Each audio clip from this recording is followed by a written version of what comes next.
Olá pessoal, tudo bem? Recebemos aqui na redação André Pepitone, ele que é o atual diretor financeiro da Itapub Nacional e veio aqui bater um papo com a gente. Mas antes de conferir essa entrevista, se esqueçam de se inscreverem aqui em nosso canal, ativarem o sininho de notificação para estar recebendo os nossos vídeos, curtir, compartilhar, comentar, porque toda semana tem vídeo novo no canal. Seja bem-vindo, André Pepitone. E me conta um pouquinho quem que é o André Pepitone, como que você começou na sua vida, na sua carreira profissional, até chegar ao cargo, né, de vir aqui para Itaipu, vir para Foz do Iguaçu.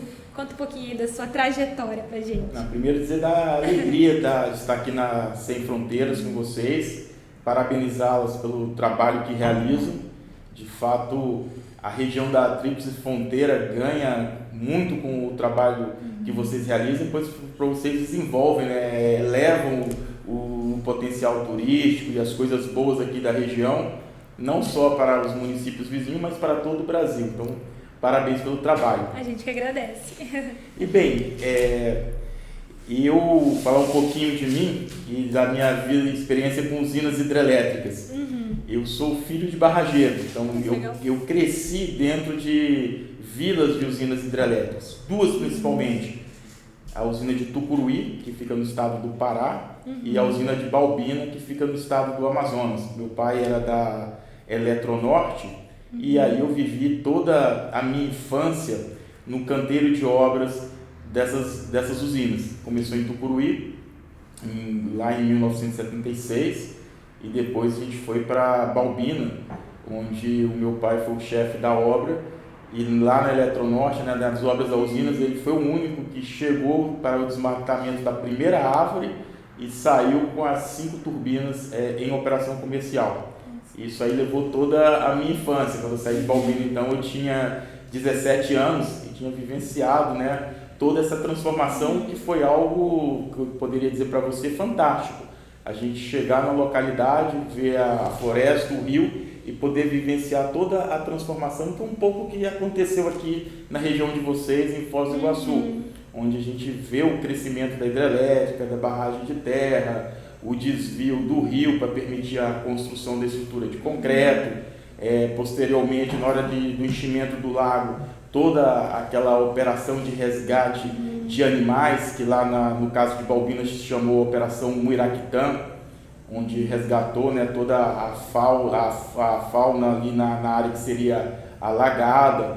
Então é algo que, digamos, está no sangue, desde criança eu vivencio isso. E aí para mim foi fácil, quando chegou na época de ir para a universidade, eu já tinha clareza do que eu queria. Eu acho que a juventude hoje ela precisa sempre de boas inspirações.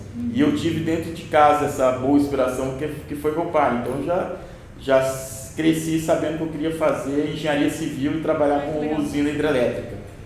E aí, quando encerrou a usina de Balbina, que já estava em operação comercial, a sede da Eletronorte era em Brasília, meu pai se mudou para Brasília e eu fui fazer um intercâmbio. Morei 1 ano nos Estados Unidos, onde eu fiz o Senior Year no High School, numa cidade chamada Williamsburg, que fica no norte de Michigan. Então veja só o desafio para mim. Eu saí de Manaus, que era 40 graus, e fui lá para o norte de Michigan, que no inverno chegava a menos 25 graus. Meu Deus! Então para mim também foi um período fantástico, vivenciar as 4 estações, né, bem delimitadas do ano. Então eu cheguei lá em julho, fiquei até julho do ano seguinte e vivenciei ali o que foi para a gente um grande desafio, que foi o inverno. Pegar um inverno ali de dezembro até final de abril com menos 25 graus. Nossa. E quando eu retornei já para Brasília para fazer engenharia civil na Universidade de Brasília, onde eu cursei engenharia civil, terminei o curso, comecei a fazer uma especialização em geotecnia na própria Universidade de Brasília. E então aí eu já comecei a adentrar no mundo das hidrelétricas profissionalmente. Então fui trabalhar na TEMAG justamente com um projeto básico e executivo de viabilidade de usina hidrelétrica. No caso foi a usina de Lajeado, que fica no estado de Tocantins. Mas logo em seguida, praticamente recém-formado, eu tive a oportunidade de entrar nos quadros da Agência Nacional de Energia Elétrica. E lá que atuo lá praticamente 22 anos, e lá que foi a minha casa, onde eu entrei engenheiro recém-formado, praticamente engenheiro júnior, e saí de lá há 2 meses, após exercer o mandato de diretor-geral da agência, num desafio gigantesco, que é a fiscalização, a regulação e a mediação, né, dos interesses do setor elétrico em todo o Brasil, da geração, da transmissão, da distribuição e da comercialização de energia. Tudo que envolve energia, então, estava relacionado à agência lá e você trabalhava nesse setor. Exato. A sede era em Brasília? Onde era a sede da ANEEL é só em Brasília, eu entrei lá recém-formado. Em 2006 eu tive um convite para ser assessor de um diretor. A ANEEL é um tribunal administrativo, são 5 diretores, tem um diretor-presidente, 4 diretores que relatam processos e qualquer matéria é decidida com um alinhamento de 3 votos. Então eu tive a oportunidade em 2006 de assumir o gabinete de um diretor, e que seu mandato foi de 2006 a 2010. E em 2010, então, eu fui indicado pelo presidente da República para assumir a diretoria. E aí tive 2 mandatos, de 2010 a 2014. E quando você é indicado, você vai para o Senado, passa por um processo de sabatina na Comissão de Minas e na Comissão de Infraestrutura do Senado Federal. Depois seu nome é votado no plenário do Senado, aí volta para o presidente para fazer a indicação via decreto. E eu fui sabatinado em 3 oportunidades, em 2014, aí depois eu fui reconduzido ao cargo, ganhei um novo mandato de 2014 a 2018, e em 2018 então eu assumi a presidência da agência por um outro mandato que se iniciou em 2018 e que se encerraria agora, dia 14 de agosto.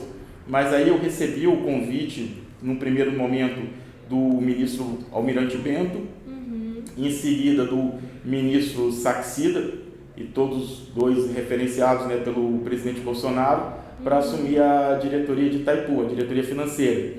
E para mim foi fantástico, para uma pessoa que tem uma formação no setor elétrico, tem uma vivência profissional no setor elétrico, vir a Itaipu, acho que é o ápice da carreira de qualquer pessoa do setor elétrico. Afinal, a gente está à frente da maior geradora de energia do mundo. E aí eu antecipei o meu mandato na ANEEL em 3 meses, renunciei para poder então assumir a diretoria financeira de Itaipu, que agora a gente completa 2 meses aqui em Foz do Iguaçu. 2 meses. E como foi para você receber esse convite e assim, o que você tinha de conhecimento sobre Itaipu, sobre Foz do Iguaçu? Qual que era a sua relação assim com a Itaipu antes de chegar para assumir esse cargo?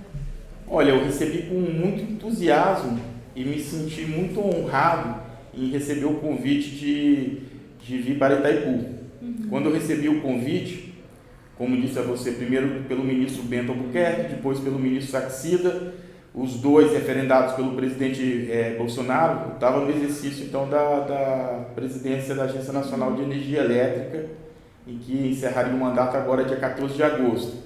Então antecipei minha saída e o fiz com muita satisfação, porque, como disse, como técnico do setor, como servidor público que sou e dirigente por 12 anos que fui de uma agência reguladora de energia, eu sempre considerei Itaipu um empreendimento hidrelétrico exemplar. Itaipu hoje está na vanguarda dos acontecimentos do setor elétrico. A gente está vendo toda essa discussão mundial da transição energética, que ela é muito forte na Europa, porque a energia gerada na Europa é de fontes fósseis.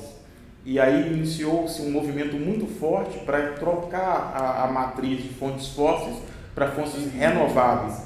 Então a Europa começou a investir muito em energia eólica, em energia solar. E o Brasil já se destacava no cenário mundial como um gerador de energia renovável. Tudo começou com as hidrelétricas. Na década de 80, o Brasil era praticamente só hidrelétrico. Tinha grandes hidrelétricas, Itaipu, o ápice de todas elas, né? Nós tínhamos as hidrelétricas da Chesf no Nordeste, da Cesf em São Paulo, as hidrelétricas da Eletronorte. E aí nós tivemos aquele episódio da crise hídrica no ano de 2001, onde o país que era praticamente todo hidrelétrico, nós tivemos uma escassez hídrica muito grande, não tinha água nos reservatórios e o país vivenciou um período dramático que foi o racionamento. E a partir de então o governo federal tomou a decisão de diversificar a matriz. Só que o país já era todo renovável e nós diversificamos a nossa matriz seguindo a trilha de energia renovável, graças ao potencial que o Brasil tem. Então o Brasil tem bons ventos, ventos contínuos, né? Temos um dos maiores índices de insolação do mundo, e aí nós avançamos na energia eólica, na energia solar e num outro tipo de energia que só existe no Brasil, que é você ter a termoelétrica, que tem como combustível o bagaço da cana-de-açúcar. Então é a biomassa, né, também gerando energia. Então a composição todas essas fontes faz com que o Brasil hoje tenha uma matriz diversificada, que foi fundamental para a gente enfrentar a maior crise hídrica da história, maior do que aquela que vivenciamos no ano de 2001, que foi vivenciada agora no ano de 2021, sem ter prejudicado o atendimento à sociedade brasileira. Então nós conseguimos gerar energia graças a essa diversificação da matriz do país, com eólica, com solar, com biomassa, né, térmicas a biomassa, e também as termoelétricas num pequeno montante. O Brasil é majoritariamente renovável, 85% da energia produzida no país é limpa e renovável.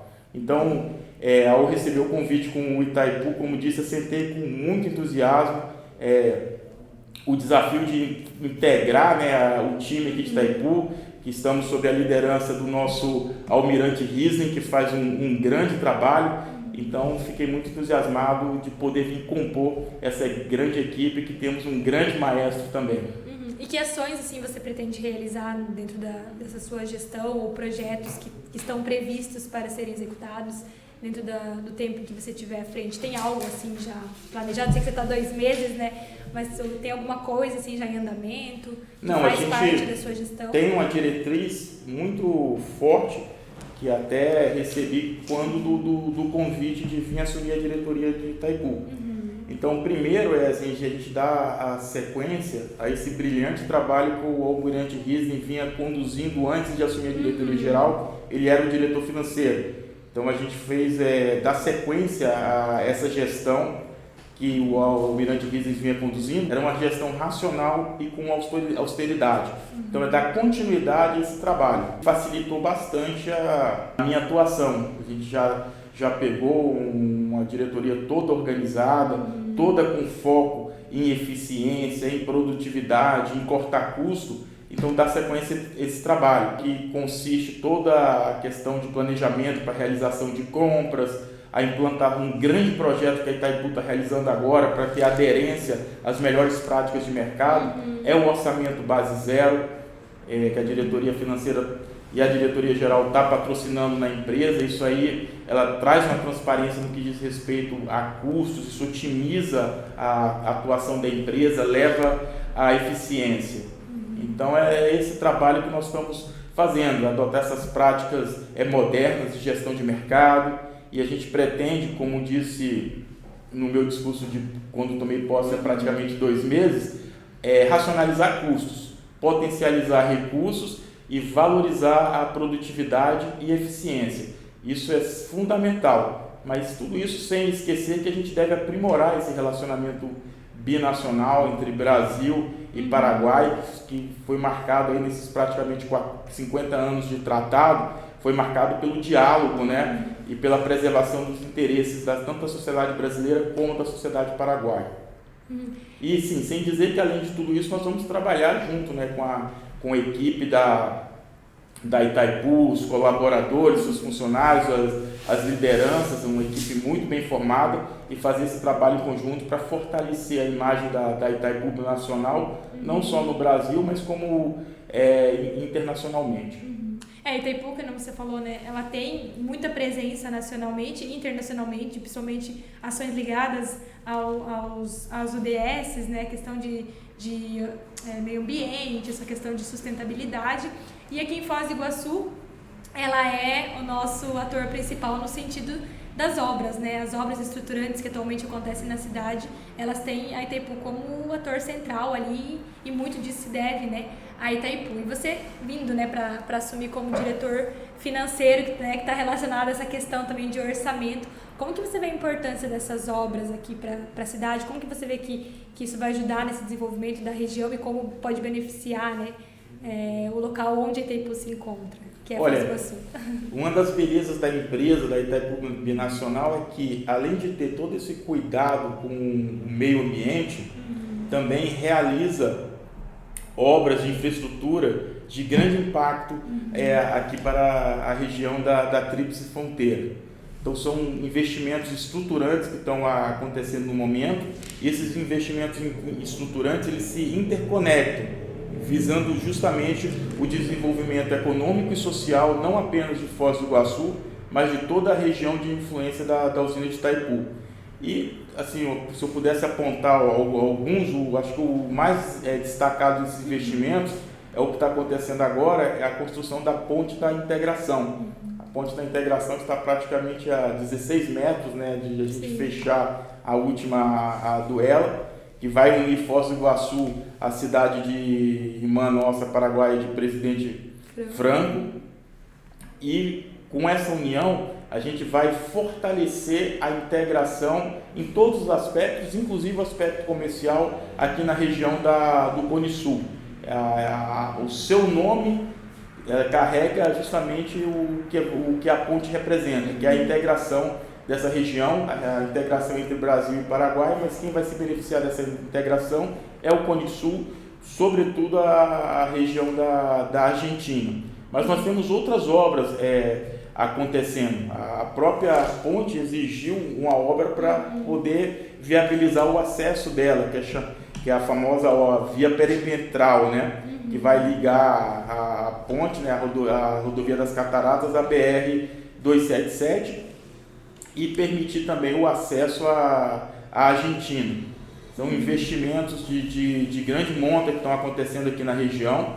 A gente pode citar, além da ponte da integração e da perimetral, a rodovia das Cataratas, a iluminação da BR-277, a estrada da Boiadeira, né, que é a BR-487, beneficiando aqui a região, e uma obra recente que trouxe grande benefício aqui para Foz do Iguaçu, sobretudo para o turismo, que foi a ampliação da pista de pouso do aeroporto. Então, acho que isso tudo são legados que a Itaipu Binacional deixa na região. Nós estamos investindo agora praticamente em 15 projetos que representam 1,6 bilhões de reais de investimento. Tudo isso para potencializar, né, a região sob a influência de Itaipu. E você estando à frente, né, dessa parte financeira, como que você vê assim, que é o maior desafio da sua gestão diante de tudo isso, todos esses números e esses grandes projetos que a Binacional está executando aqui na região? Chego agora em Itaipu num momento muito especial para a vida da usina, que é o momento em que a gente está iniciando os trabalhos, os investimentos para a modernização tecnológica da usina. É uma usina que começou a obra a ser construída em 1974, a primeira unidade geradora entrou em operação em 1984 e nós estamos em 2022, então a gente precisa fazer um retrofit, né, e atualizar esse parque gerador. A gente tem que trazer essa inovação tecnológica para dentro da usina. E é uma obra é um projeto que vai durar 14 anos. A gente chega nesse momento especial da empresa e um momento também onde vai se rediscutir as bases financeiras do tratado. O tratado ele é composto de 3 anexos, né? O anexo A, o anexo B e o anexo C. E o anexo C trata das bases financeiras do empreendimento. E o próprio tratado dizia que em 2023 inicia-se um ambiente para ser rediscutida as bases financeiras do tratado. Ou seja, após 50 anos da construção da usina e também num momento especial em que ocorre totalmente a amortização do empreendimento, a sociedade brasileira paga desde 84 $2 bilhões por ano para amortizar a construção da usina. Então a gente vinha pagando isso até 2021. Que é os royalties que você fala? Não, isso é o custo da construção da usina. Os royalties são os benefícios que as usinas pagam para os municípios da região. Então nós pagamos $2 bilhões, é arrecadado na tarifa dos brasileiros da região Sul, Sudeste e Centro-Oeste. Isso foi até 2021. Em 2022 a gente está pagando 1 bilhão e 400. Em 2023 vamos pagar apenas 300 milhões e a partir de 2024 a usina está amortizada. Então a sociedade brasileira, quando eu falo sociedade brasileira da região Sul, Sudeste e Centro-Oeste, que é quem pagou a usina, fez o investimento. E agora, a partir de 2023, chega o momento da sociedade ter o benefício desse investimento que fez. E fez o investimento certo. apesar de ter sido lá na década de 70 que foi tomada a decisão, agora em 2022 o investimento está totalmente alinhado com os anseios da sociedade mundial, que é justamente avançar na transição energética, descarbonizar as economias e avançar com energia limpa e renovável. E Itaipu não é nada mais do que isso, é o maior gerador mundial de energia limpa e renovável. Então, estamos vivendo 2 momentos muito especiais na empresa. O primeiro da atualização tecnológica e o segundo de rediscutir as bases econômicas do tratado. E a gente vem com a nossa experiência de mais de 20 anos na regulação de energia contribuir nessa discussão. E que legado você pretende deixar do seu trabalho em Itaipu? Que marca você quer deixar? Isso aqui vai fazer lembrar do André Pepitone. O exercício do cargo na diretoria de Itaipu é um dos maiores desafios e realizações que um profissional do setor elétrico pode ter. Os colegas que me antecederam, que tiveram a oportunidade de exercer uma função na diretoria de Itaipu, sabem muito bem o que representa a cultura institucional da empresa, uma cultura muito forte no dia a dia de trabalho da empresa, a grandeza de seus profissionais, são uma equipe altamente preparada e sentem também o peso da missão que representa Itaipu para a sociedade brasileira e para a sociedade paraguaia.